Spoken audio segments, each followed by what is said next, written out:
आज ये बच्चे क्या पूछना चाहते हैं।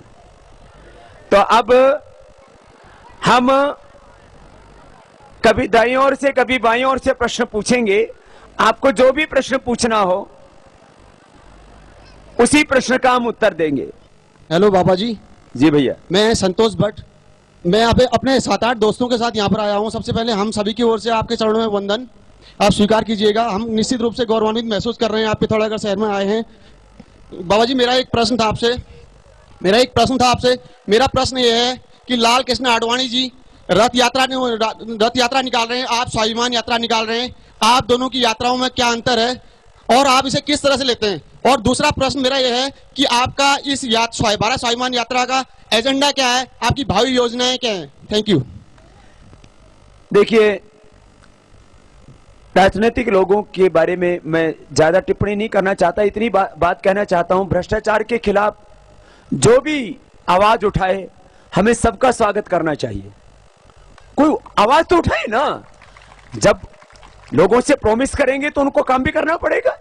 एक बात तो हमारी शुभकामनाएं। दूसरा प्रश्न, भारत स्वाभिमान यात्रा के दो मकसद हैं। एक, इस भारत को ऋषियों का देश बनाना।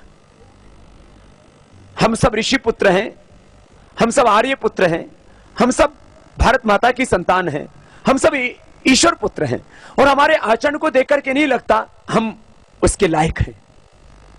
तो इस देश में ये चारित्रिक वैचारिक आचरणगत दरिद्रता दूर हो, इसलिए योग के कार्यक्रम हम सब ऐसे चलाना शुरू कर देते हैं।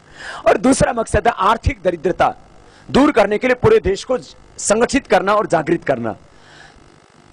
और जिस दिन ये दो काम हो गए उस दिन तो फिर हिंदुस्तान में किसी चीज की कमी रहेगी ही नहीं। तो आध्यात्मिक चारित्रिक दरिद्रता और ये आर्थिक भौतिक दरिद्रता दोनों दूर होंगी, तब निश्चित रूप से हमारी आंखों के सामने एक बहुत सुंदर भारत बन पाएगा और हम अपने आप को भारतीय कहने में गौरवान्वित महसूस कर पाएंगे। बाबा जी आर्थिक अखंडता आप किस तरह से लाना चाहते हैं? आर्थिक मजबूती किस तरह से देश में आएगी? देखिए, आर्थिक विषमता इस देश में बहुत बड़ा विषय है। 1% लोगों ने देश के 99% शक्ति संपत्ति को नियंत्रित कर लिया है और यह काम केवल भारत में ही नहीं, ये पूरी दुनिया में हो रहा है। अमेरिका में भी इसके खिलाफ आवाज उठ रही है, हम 99 और वो लोग संघर्ष कर रहे हैं। आर्थिक विषमता को दूर करने के लिए इसलिए मैंने कहा था काला धन एक मुद्दा हमारा, भ्रष्टाचार दूसरा मुद्दा, और तीसरा आर्थिक नीतियों में सुधार और व्यवस्था परिवर्तन। इससे ये आर्थिक विषमता दूर होगी। नहीं तो बेचारे जो दलित हैं, वाल्मीकि हैं, वनवासी हैं, आदिवासी हैं, छोटी जाति के हैं, देखो यह हमें मानना पड़ेगा कि माना कि बड़ी जातियों में भी गरीबी है लेकिन उसका जो औसत है वो कम है। लेकिन इस देश में जो बड़ी जातियों में भी जो लोग अर्थहीन हैं, जो भूमिहीन हैं, जो लोग गरीब हैं, दरिद्र हैं, उनका भी हमें उद्धार करना पड़ेगा। और जो लोग दबे कुचले अलग अलग समाजों के लोग हैं उन सब में भी आर्थिक और सामाजिक अन्याय हो रहा है, वो तभी ठीक होगा। और उसका हमने एक पूरा रोड मैप बनाया है और वो आर्थिक आजादी के नाम से हम सबको उपलब्ध भी कराते हैं। तो ये तब जाकर के पूरा हिंदुस्तान बदलेगा। जी बेटा। बाबा जी नमस्कार, मेरा नाम गोविंद राज आर्या है। एक्चुअली मेरा जो है 90% 2-3-4 सालों से यहाँ रह रहा हूँ। तो एक चीज मुझे इतनी बुरी लग रही है कि मैं अभी बताने वाला हूँ। मुझे इस बात की खुशी है और हमारा सौभाग्य भी है कि आप हमारे पिथौरागढ़ जिले में आए। जो बात बहुत खराब लगी वो क्या लगी? Yes sir. देखिए यहाँ पर जो छुआछूत है, भेदभाव है, अनटचेबिलिटी है। जैसे ये तो मेन सिटी है, पिथौरागढ़ है, यहाँ पर इतना नहीं है, लेकिन अल्टीरियर एरिया में मैंने अपना जो है काफी समय बिताया है। तो जो चीज मैं देखता हूँ इस वजह से ये हो रहा है कि मेरी लाइफ डिस्ट्रॉय हो चुकी है, क्योंकि ये सब इतना गंदा लगता है कि अभी तक ना मैं अपनी शादी कर पाया हूँ, ना मैं गांव में रह पा रहा हूँ और ना ही मैं अपने जो है और अलग दोस्तों के साथ रह पा रहा हूँ जो अदर कास्ट के हैं। आप एक सिंबल है, तो मैं ये चाहूंगा कि आप कुछ 2-4 शब्द कहें, या फिर मेरी लाइफ तो मैं समझ रहा हूँ कि आप डिस्ट्रॉय कंप्लीट। तो पहले तो इधर आओ आप बेटा। हा? ये पहले तो इस कुंठा से बाहर निकलो और आओ। ऐसा मत मानो कि सभी लोग एक विचार के हैं। माना अभी भी समाज में ये छुआछूत जाति और ये सब बहुत है। मैंने देखा है, अपने घर में भी देखा, अपने गांव में भी देखा है और यहां भी उत्तराखंड में भी है। आप भी मानते हो?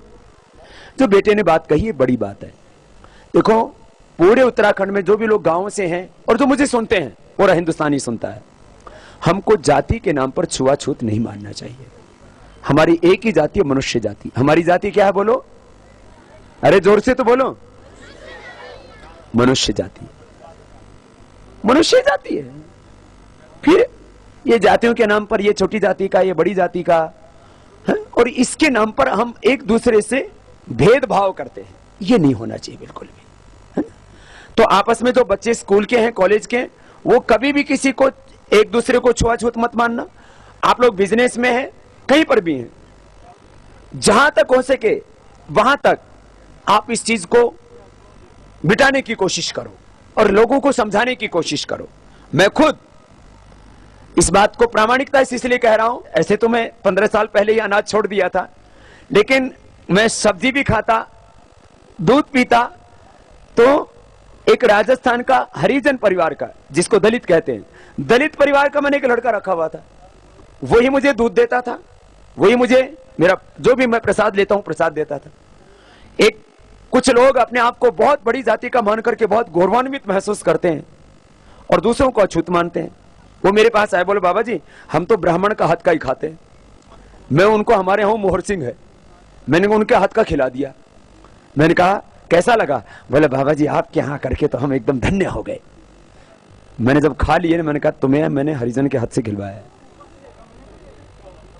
बोले बाबा जी ये तो पाप हो गया। मैंने कहा पाप नहीं हो गया, अभी तक जो तुमने पाप किया वो साफ हो गया।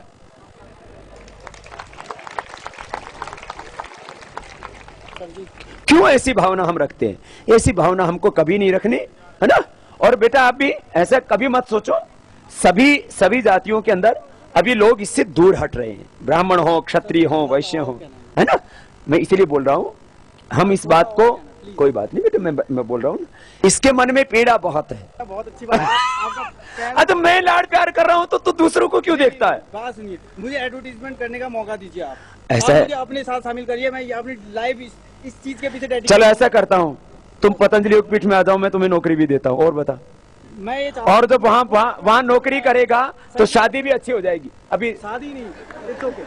वो just अभी तो अभी बैठ जा, फिर बाद में तेरे से अकेले में बात कर लूंगा। इधर आ जा अभी। और दूसरे भी तो है ना बेटा। थोड़ा सा एडवर्टीजमेंट है मेरे को पब्लिक को। अभी I know that I am on TV screen. अच्छा मैं टीवी स्क्रीन पे हूँ, मैं अभी आजा अभी आजा हनुमान जी इधर आ, इधर आ।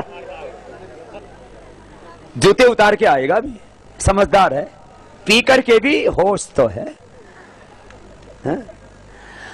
ये पीने वाले भी मेरे से बहुत प्यार करते हैं। बोले बाबा मना तो करता है लेकिन बात तो ठीक ही कहता है। हाँ ऐसे बोलते हैं, है ना? इनकी खबर लेनी जरूरी है? एक आदमी रोज यदि 25-50 रुपए की भी दारू पीता है तो उसका 10-20-50 साल में लाखों नहीं करोड़ों रुपए का वो नुकसान कर देता है। इधर यहाँ बैठ, क्या नाम है? हनुमान नाम है। हनुमान तो वैसे है जी, आपको राम कह रहे हैं जी। दारू कब से पीने लग गए हैं? बोले बाबा छुड़ा दो, जकड़ा हुआ है? तो देख काम क्या करता है, खड़ा खड़ा, गिरेगा तो नहीं ना? नहीं गिरूंगा। कब से पी रहा है? वे? कब से पी रहा है दारू? दिल्ली में पी, दिल्ली में शुरू की थी। कितने साल हो गए? करीब 45। 45 साल से पी रहा है। बच्चे कितने हैं? 1 लड़का 1 लड़की। 1 लड़का 1 लड़की। आधी अंग्रेजी बोलता है। काम क्या करता है? Plumber fitter. प्लम्बर और फिटर है। अच्छा ये बता, रोज कितने रुपए की दारू पी जाता है? कुछ नहीं, 10 रुपए की। 10 रुपए की थैली? 10 रुपए में काम चल जाता है? अच्छा बता, 10 रुपए रोज का पिया तो भी महीने में कितना का हो गया? मैं आपको देख के खुश हूँ। मेरे को देख के खुश है, लेकिन आज तेरे को दारू छोड़ के जानी पड़ेगी। बोल छोड़ेगा कि नहीं? बिल्कुल छोड़ो। नहीं तो मैं नहीं छोड़ूंगा तेरे को। बोल दारू प्रिय है कि बाबा जी? दारू अच्छी है कि बाबा? नहीं पीऊंगा। बोल दारू अच्छी है कि बाबा? हमारे अंदर रामदेव अच्छे हैं। रामदेव अच्छे। ये तो, लेकिन प्यार तो करता है, देखो ये भी। हाँ? ठीक है, तो आज तू संकल्प लेके जाके आज के बाद अब दारू नहीं पीऊंगा। जोर से बोल। नहीं पीऊंगा दारू। नहीं पिएगा ना? ये मैगी तो बोल दे, दारू नहीं पीऊंगा। इसके मुंह से भी गंध आ रही है अभी। बोल, आज के बाद बिल्कुल नहीं पिएगा ना? नहीं पीऊंगा। ठीक है, अब जा। लाओ इसको। बोलो रामदेव बाबा की जय। रामदेव बाबा की जय। तो बोल रहा है दारू नहीं पीना बिल्कुल भी। हाँ, ये तो बच्चों को खिलाना, ठीक है, और ये बिस्किट खुद खा लेना। चलो भाई, एक भाई पूछ रहा है, बाबा जनसंख्या बढ़ रही है, इसका क्या होगा? 50 करोड़ थी, 50 करोड़ के करीब थी जी। तो अभी जो है 50-60 सालों में ये 121 करोड़ पहुंच गई है। और तो थोड़े ये देश दिनों के में ये सामने 200 करोड़ हो जाएगी। हाँ, तो ये देश के सामने एक बहुत बड़ी समस्या नहीं है ये। अब इसके लिए बेरोजगारी बढ़ेगी, महंगाई बढ़ेगी, गुंडागर्दी बढ़ेगी, चोरी बढ़ेगी, डकैती बढ़ेगी, सामाजिक बलात्कार संघर्ष बढ़ेंगे, बढ़ेगा। अपराध बढ़ेंगे। नाम क्या है आपका? मेरा नाम डॉक्टर PS दामी है सर। डॉक्टर साहब, हिंदुस्तान में सब लोगों को सोचना चाहिए ज्यादा बच्चे नहीं पैदा करें। बच्चे उतने पैदा करो जिनको हम ठीक से पढ़ा सके, बीमार होने पर दवाई कर सके, पढ़ाई उनकी ठीक करा सके, अच्छा खाना दे सके और बाद में उनको एक अच्छा नागरिक बना सके। तो ये गरीबी और अशिक्षा, ये दो बड़े कारण हैं ज्यादा बच्चे पैदा होने के। जरा सुनना इस बात को गौर से। गरीबी, अशिक्षा। गरीबी में क्या होता है, आदमी सोचता है एक ही बच्चा है, बुखार हो जाएगा, 10 हो जाएंगे, मर जाएंगे, तो एक आधा फालतू पैदा करके रखता है। मैंने पूछा लोगों से, गरीबों में जाकर के, झोपड़ियों में जाकर के, वनवासियों में जाके, बोले, मैंने पूछा ये असम में, मैंने पूछा त्रिपुरा में, और भी बहुत सी जगह। मैंने कहा भाई ज्यादा बच्चे क्यों पैदा करते हो? बोले बाबूजी बुखार हो जाता है तो बच्चे मर जाते हैं असुरक्षा में। मैंने अपनी माँ से कहते हुए देखा, बोले बच्चे तो 2-3 तो होने ही चाहिए, एक बुखार में, बीमारी में, हारी में मर जाए तो ये भी एक तरह से गरीबी के कारण से हम बच्चों का इलाज ठीक से नहीं करा पाते, और शिक्षा। तो ये दो दूर होंगी। और उसके बाद में सरकार की नीतियां भी, जैसे चीन के अंदर है, तो नीतियां भी अभी हमारे यहाँ तमिलनाडु में या केरल में वहां की गवर्नमेंट ने नीति लागू की है। मुझे लगता है दोनों ही स्तरों पर सुधार होगा तो ये समस्या का समाधान होगा। नहीं तो बहुत बड़ी समस्या है, क्योंकि जमीन हम बढ़ा नहीं सकते, नौकरियां बढ़ा नहीं सकते, जितने अनुपात में बच्चे पैदा हो रहे इतने स्कूल कॉलेज हमारे पास है नहीं।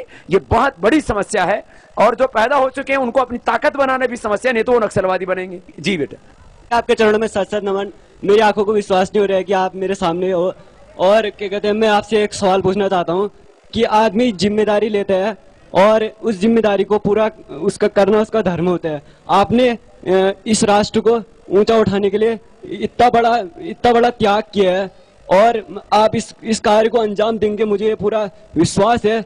और आप इस देश में जन्म लिए, हमारे लिए बड़े सौभाग्य की बात है।